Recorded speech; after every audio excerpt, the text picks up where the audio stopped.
let us look in more depth into the international covenants and our fundamental human rights and freedoms. Now let us look at the right to work.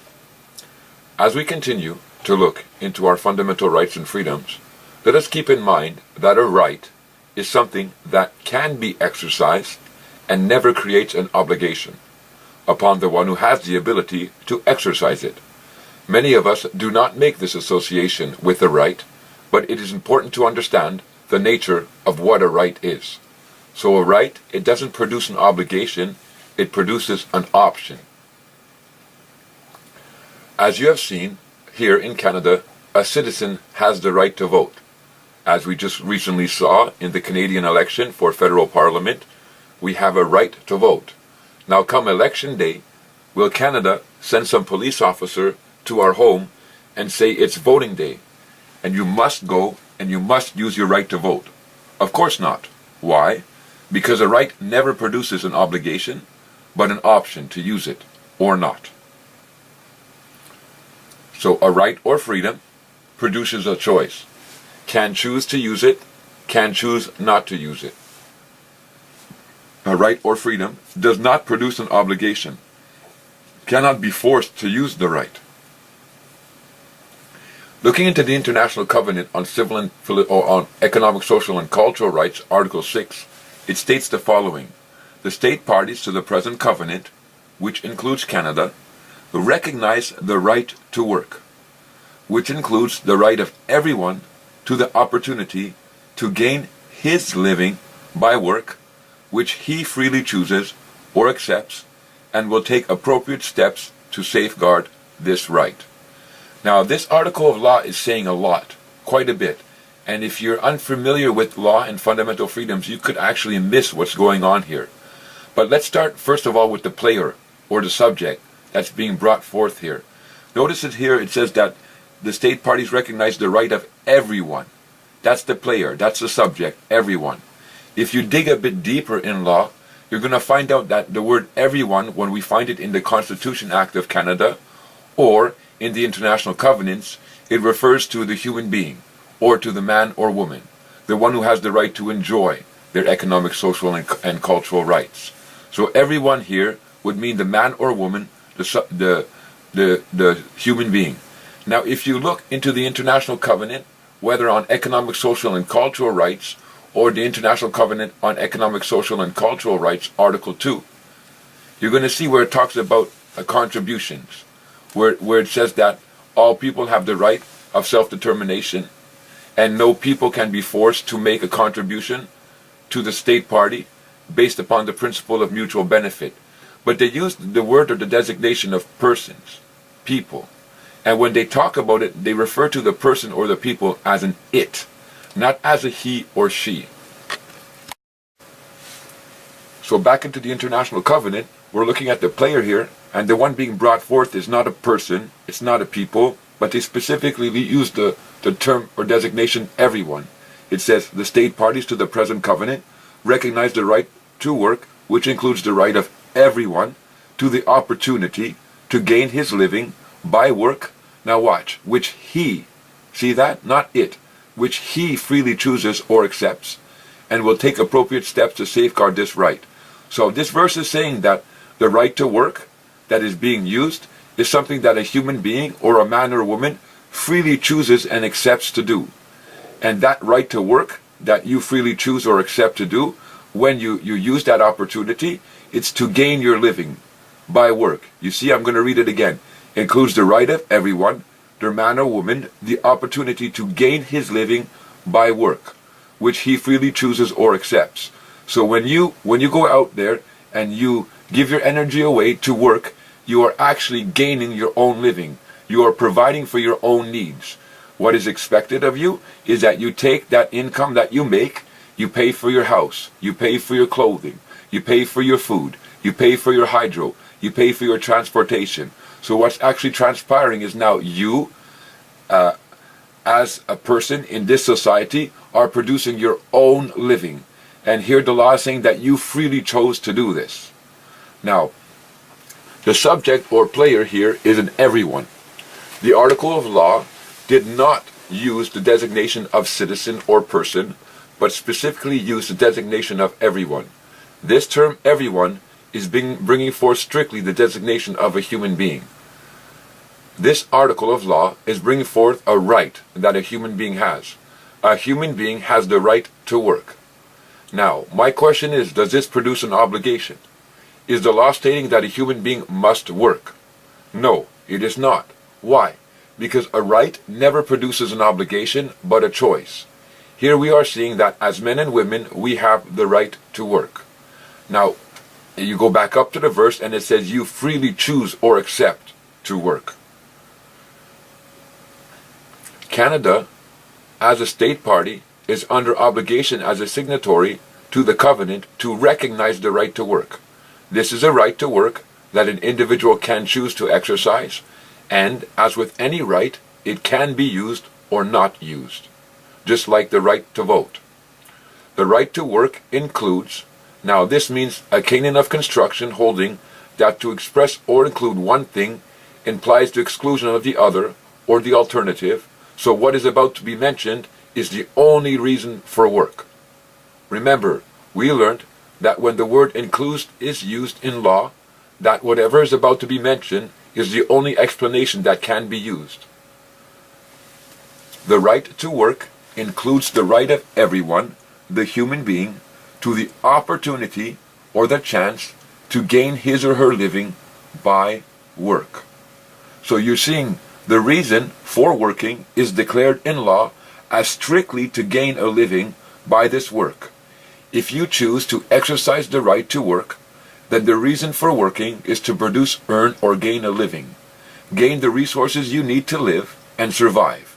Living for himself and his family, including food, clothing, and housing.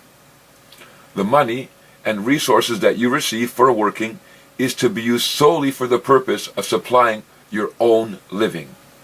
This right to gain your living through work is something that you must freely choose or accept.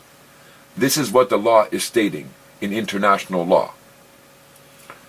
Recognize the right to work, and you must freely choose or accept to work. The work is to earn and gain a living. The reason for working is specific. Canada must protect and ensure this right, and it remains a choice. This is not what transpired with our life, when we were never informed that work was a right that we could use. We were taught that work is an obligation and that we must work to survive or to have a living. We never freely chose to earn and gain a living, but were forced into gaining a living through being made ignorant of our fundamental rights and freedoms. We are seeing that we have the right to work, and since this is a right, it does not produce an obligation. We can choose to use this right, and if we do, then the purpose is strictly to produce a living. If we choose not to exercise this right, then what transpires? What is the consequence?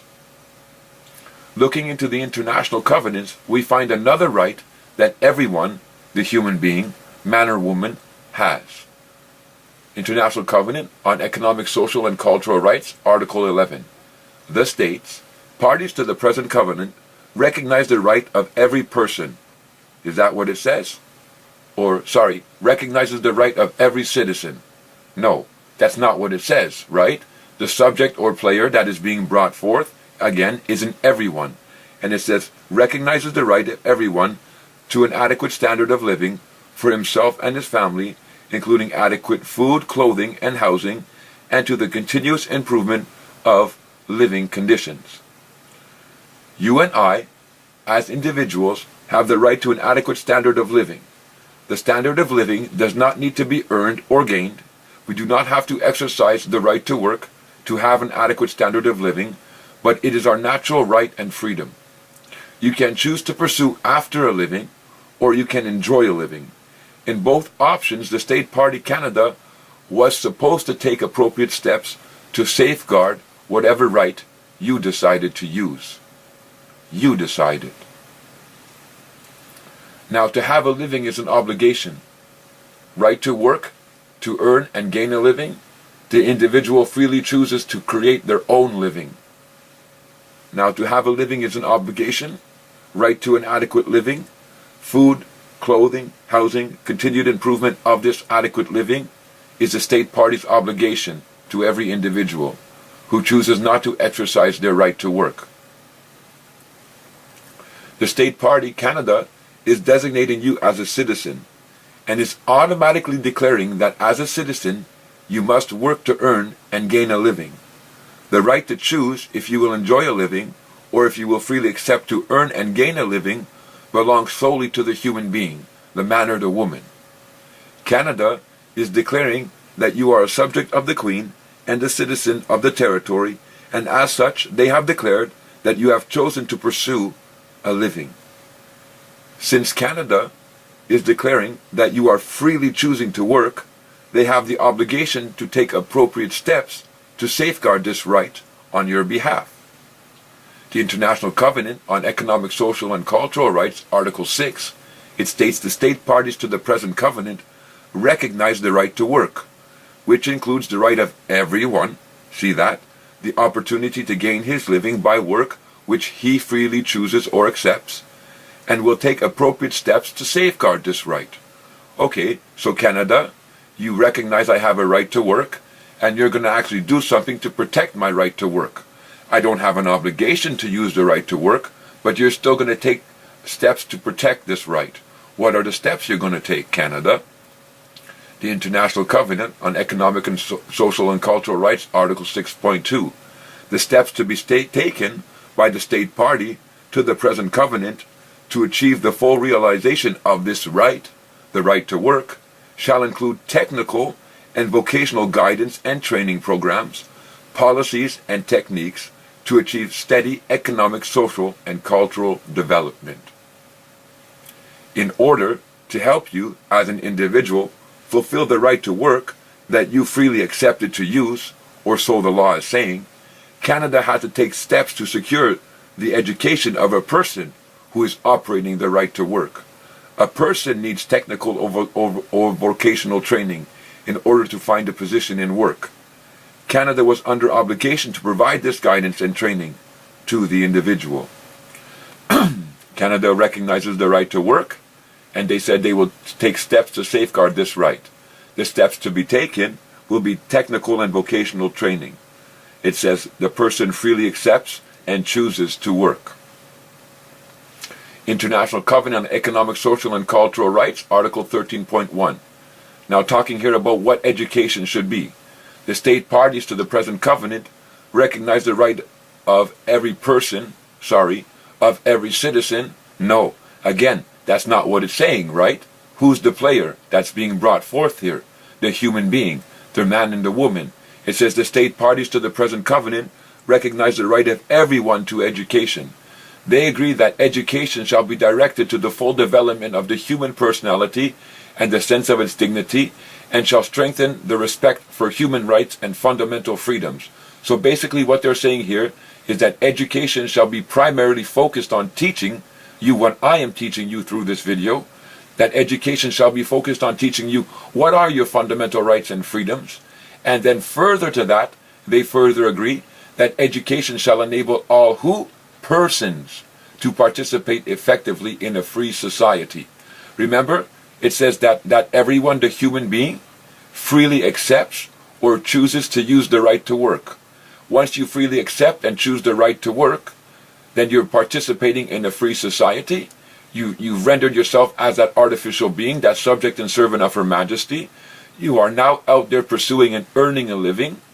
And they are saying that we need to give you an education in order for you to participate in this way of life. Now, this was supposed to be secondarily. First off, it was supposed to be if you are a human being and you decide not to use your right to work, then your education should be geared at your strengthening your understanding for human rights and fundamental freedoms. But since they force you to use your right to work, then they have the obligation to give you technical and vocational training. Education shall enable all persons to participate effectively in a free society. Technical and vocational training shall give the person the ability that it needs to work, to participate in a free society. The person freely chose or accepted to work. We all choose and accepted to work, accepted to be part of the society, That is why the law is saying it is a free society. So you see, in Article 13.1, they're stating here that the person is working in a free society and needs to be trained. And when we go back up to Article 6, it's talking about the fact that we freely choose. Oh, let me get up there. That we freely choose and accept to work. And that's not the case at all. We are being forced to use this right.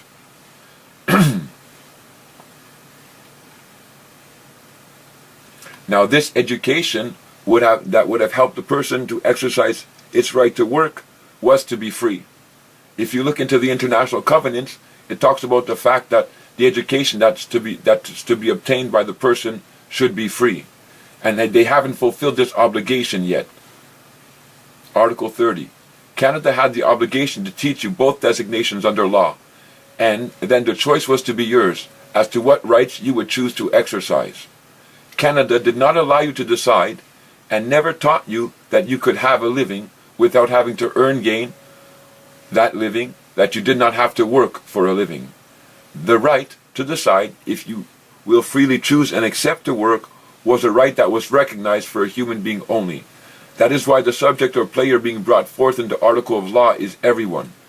The man or the woman had the right to decide if he or she would enjoy a living and pursue happiness, or decide to pursue and gain after a living. But Canada never allowed you to exercise that right. From early on, they forced your parents to send you to school. They said, if you do not send your children to school, we will take them away or we will fine you. What they were actually doing is they were forcing you to use your right to work, and they were preparing you through technical and vocational training, through education. International Covenant on Economic, Social, and Cultural Rights, Article 6. The states, parties to the present covenant, recognize the right to work, which includes the right of everyone, the opportunity to gain his living by work which he freely chooses or accepts. When we are talking about the right to work, the reason for working was to produce a living. What we are talking about is the security of the person, the security of the individual, concerning the ability to have shelter from the elements, food to eat, and so forth, created through their work. This is dealing with the security of the individual.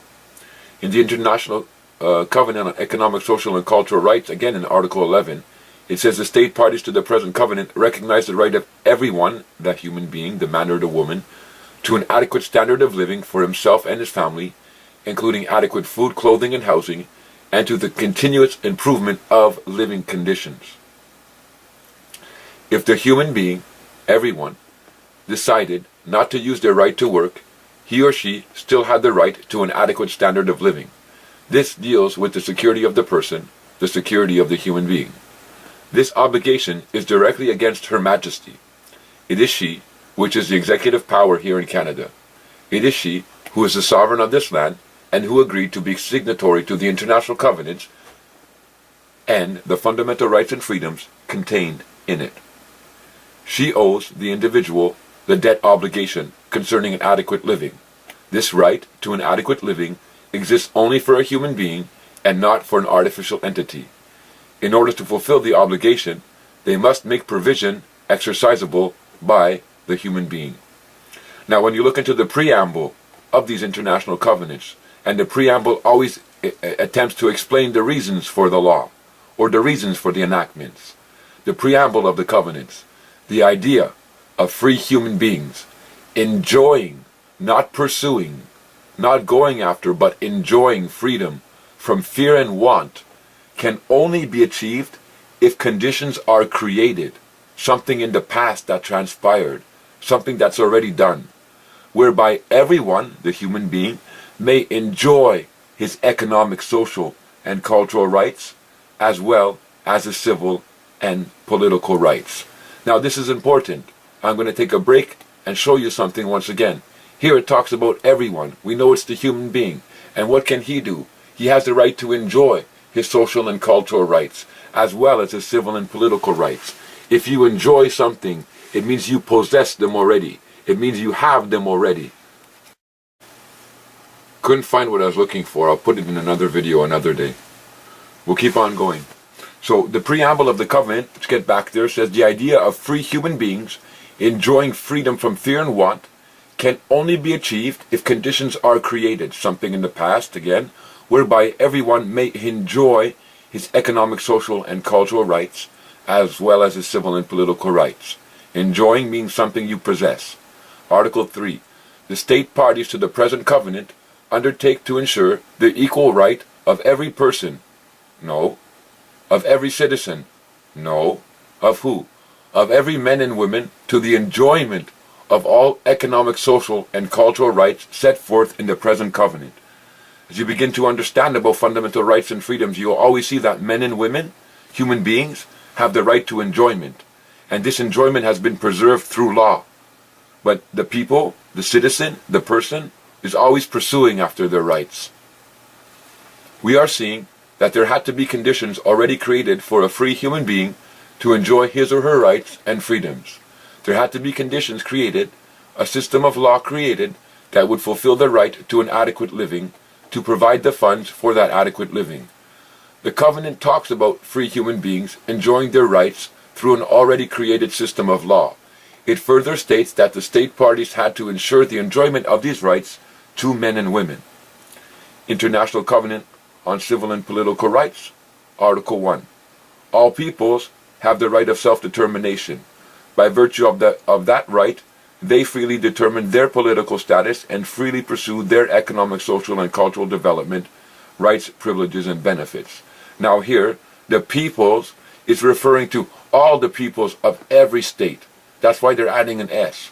Whether artificial or, if you will say, natural. That's why they're saying there and the, because they're including both. However, when you go deeper into the covenant and you combine these articles of law, you'll see that the one who's actually freely pursuing their economic, social, and cultural rights are not the men and women. The men and women are enjoying it. It's the person or the citizen that's been removed their fundamental rights, and now they're forced to pursue after it. Human beings, men and women, have the ability to enjoy their economic, social, and cultural rights. When operating as a people subject of Her Majesty, they must pursue after these and gain these rights. Now, looking into the Bank Act, which is a federal enactment, we find the following definition in the interpretation section. A debt obligation. So I look into the Bank Act, a federal enactment, and I look under the word debt obligation, and this is what it means. A debt obligation means a bond, debenture, note, or other evidence of indebtedness of an entity, whether secured or unsecured. A debt obligation means a bond, debenture, note, or other evidence of indebtedness of an entity. Now notice that it states a debt obligation is other evidence, but it fails to mention what such evidence is. It's left open. Now, debt obligation is other evidence of indebtedness. It's other evidence of a liability, an obligation of the entity. Now, in this Bank Act, an entity means a body corporate, a trust, a partnership, a fund, an unincorporated association or organization, Her Majesty in right of Canada, or of a province, an agency of Her Majesty in either such rights. Oh, so now I find out here in the Bank Act that the word entity means Her Majesty, and that the word debt means other types of indebtedness that this entity, Her Majesty, can have. Well, hang on. Her Majesty signed onto the international covenants, both of them.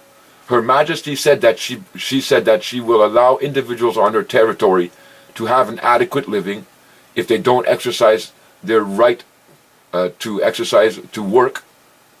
Now I'm looking into the Bank Act and I'm seeing the fact that Her Majesty is an entity that owes a debt obligation.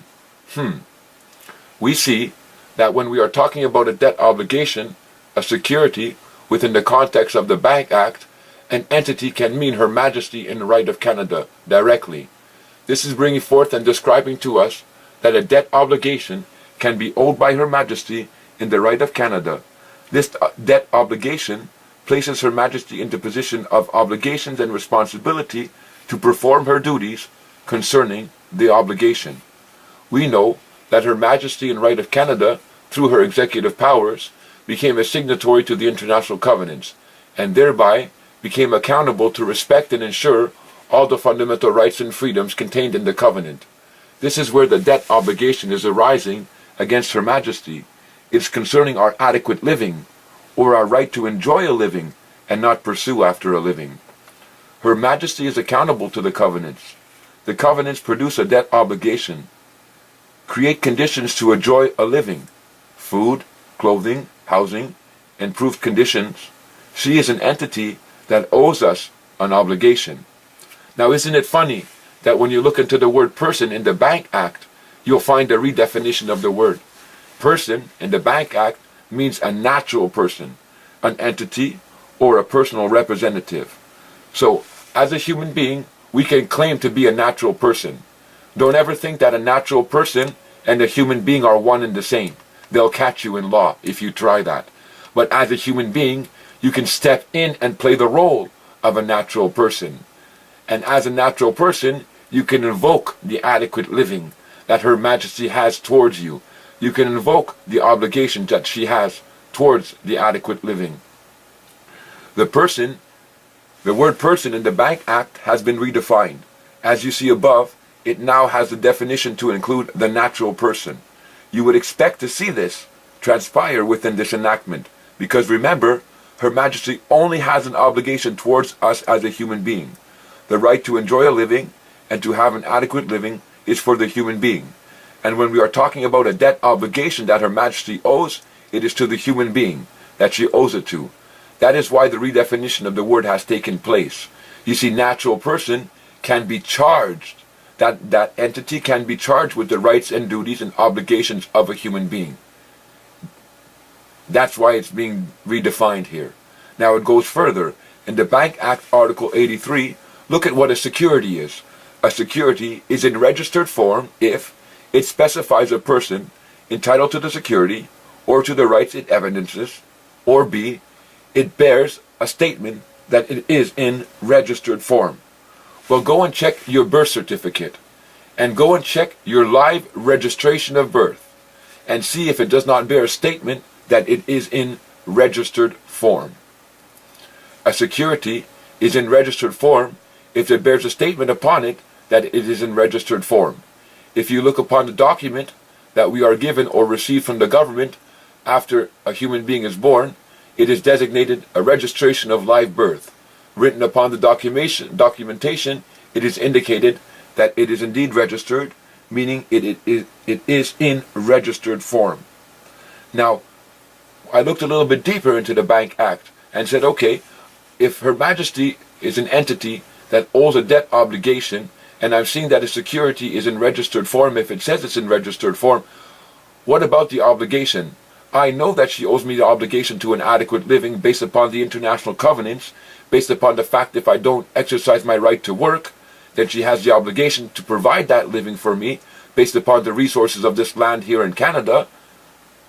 But look what the Bank Act says. Status of a guarantor. A guarantor for an issuer of a security is deemed to be an issuer to the extent of the guarantee, whether or not the guarantor's obligation is noted on the security.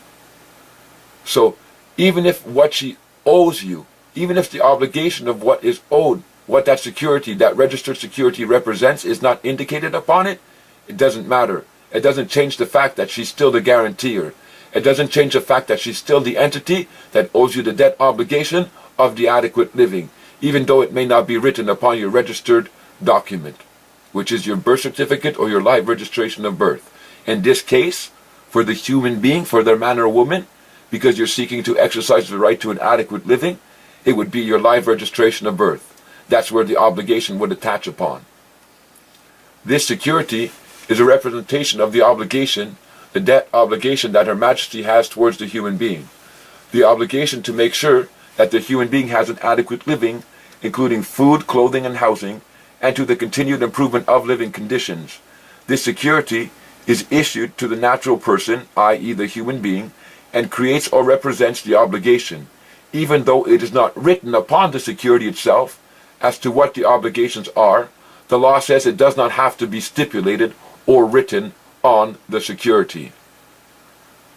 The registration of a live birth is indicating the birth of a child. This document indicates that there was a birth of a child. We know that a child-in-law is a minor, is not capable, is not able to handle his finances, and must be looked after. In the Bank Act, it states that the bank may treat a person as a registered security holder who is entitled to exercise all the rights of the security of the holder if the person presents to the bank a certain piece of evidence. So our mom and our dad registered our birth, right, with the government. We got a copy of it, whether our live registration of birth or whether our birth certificate. We got a copy of it, but it was registered with the government, and they are the ones who are holding the official documents. Now, they are the constructive registered holder. Now look what it says. Notwithstanding subsection 1, a bank may treat a person as a registered security holder entitled to exercise all of the rights of the security holder that the person represents if the person provides the bank with evidence as described in subsection 127.4 that the person is B. The personal representative of a registered security holder who is a minor, an incompetent person, or a missing person. A child is born, a debt obligation is produced. The registration of a live birth, registration of the debt obligation. You understand? Your parents register your live birth, now the debt obligation forms against Her Majesty. You've got to provide this little one an adequate living. You're declared to be minors. The constructive registered holder seizes control of your security. We are their owner, but we have no control. Further to that, this dude who's been placed over our security then decides you're going to use your right to work. You understand?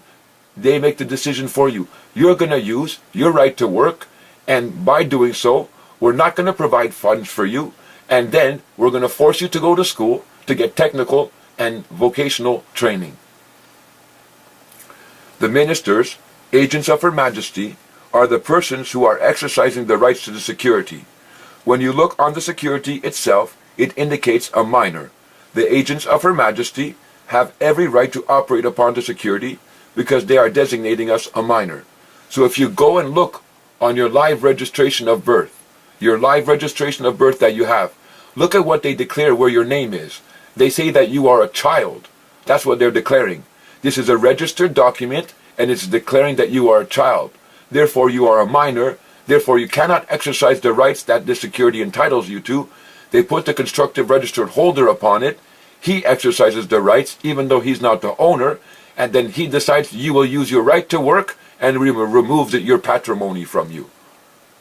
The claim of recognition that you sent to the government executive body has informed them that you are no longer a minor and that you wish to be recognized as a human being. This is bringing forth back the debt obligation that Her Majesty has towards you. Now, the Bank Act goes even deeper to protect all that's going on here. If you look, it says dealings with the registered owner.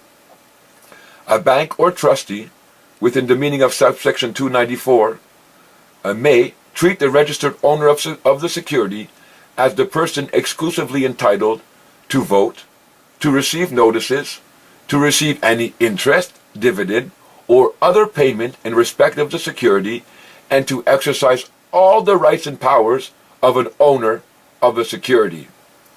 A trustee is treated as the owner of the security. The trustee declares that we are minors and then exercises the rights to the security. The bank treats the trustee as a person exclusively entitled to hold, to receive notices, to receive any interest, dividend, or other payment in respect of the security, and to exercise all of the rights and powers of the owner, that being me and you, of the security, even though they are not the owner of the security. The bank or trustee treats the registered owner as entitled to vote, receive payments, interest, dividends, or other payments, even though they are not the owner of the security, but have all the rights and privileges to the security. Now, immunity of the bank. A bank is not required to inquire into the existence of or see to the performance or observance of any duty owed to a third person by a registered holder of any of its securities, or by anyone whom it treats as permitted or required by this part as the owner or registered holder thereof. That is disgusting when you understand what's transpiring. The Bank of Canada, is not required to verify, check into the existence, or see to the performance of any duty owed to a third person by the registered holder of the security. The Minister declares that he is operating as a constructive registered holder on the security and that he is entitled to all the benefits of that security. The bank does not have to verify the legal obligation. I know this sounds ridiculous, but it is the way that they placed this into the law in order to operate upon the security without ever having to check it. There is no liability on the Minister of the Bank of Canada or any agent of the bank for allowing other ministers to operate upon the security. It is only us, the owners of the security, that can do anything about the situation. So this debt obligation that Her Majesty owes us is for the adequate living. And you can't hope to even exercise that right to an adequate living and to have Her Majesty accountable to you without first breaking the, if you will say, the hold that they have on your life concerning your right to work. You have to be mentioning or bringing forth the fact that, listen, you forced me to use my right to work. You never forced me to use my right to vote, but yet you forced me to use my right to work. And in doing so, you took away my right to an adequate living. And you made me be part of this commercial society.